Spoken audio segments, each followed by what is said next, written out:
On ne naît pas chrétien, on le devient.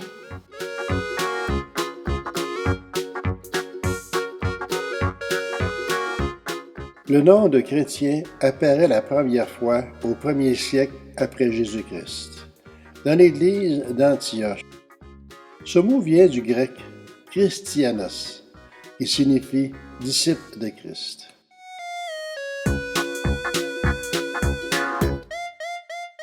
Les gens les ont appelés chrétiens parce qu'ils les voyaient faire les mêmes choses que Jésus, annoncer la bonne nouvelle, guérir les malades et chasser les démons.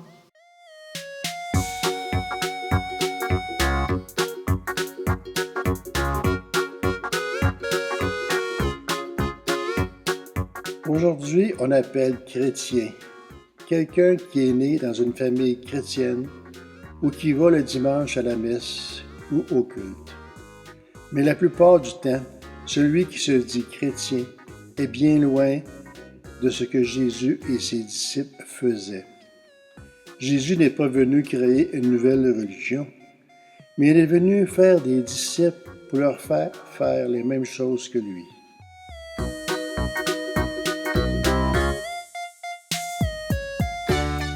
Allez, faites de toutes les nations des disciples, les baptisant au nom du Père, du Fils et du Saint-Esprit, et enseignez-leur à observer tout ce que je vous ai prescrit. L'Évangile de Matthieu, chapitre 28, les versets 19 et 20. Comment devient-on disciple de Jésus? Quand on regarde la vie des premiers chrétiens, tous sont devenus des disciples de Jésus en passant par ces 3 étapes indispensables.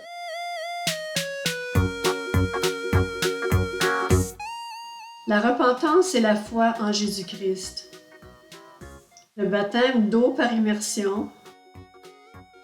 Le baptême du Saint-Esprit. Lire Actes des Apôtres, chapitre 2.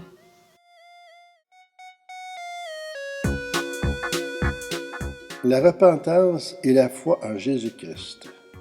Nous devons reconnaître que nous sommes pécheurs et passibles du châtiment éternel, et croire que Jésus est le Christ, le Fils du Dieu vivant, mort pour nos péchés et ressuscité pour notre justification.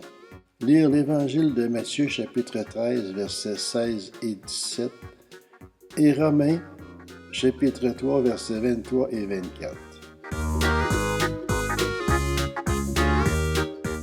Le baptême d'eau par immersion. Après avoir cru, nous devons obéir à Jésus et nous engager à sa suite en nous faisant baptiser dans l'eau par immersion, signifiant que nous mourons à notre vie propre et renaissons à une vie nouvelle en union avec le Christ ressuscité. Lire Colossiens chapitre 2 verset 12 et l'Évangile de Marc chapitre 16 verset 16.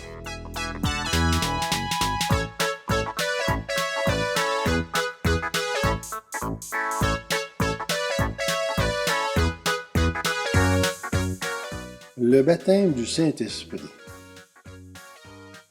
Ensuite, nous demandons à Jésus de nous baptiser de son Saint-Esprit pour devenir des puissants témoins de sa résurrection. Lire Actes chapitre 1, verset 8 et Actes chapitre 2, verset 38.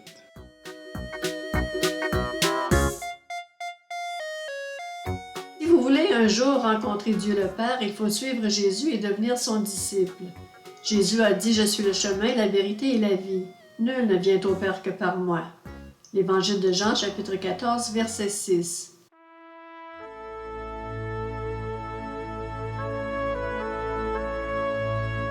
On ne naît pas chrétien, on le devient. Va dans une église évangélique qui enseigne la Bible afin de grandir avec d'autres personnes qui partagent la même foi en Dieu.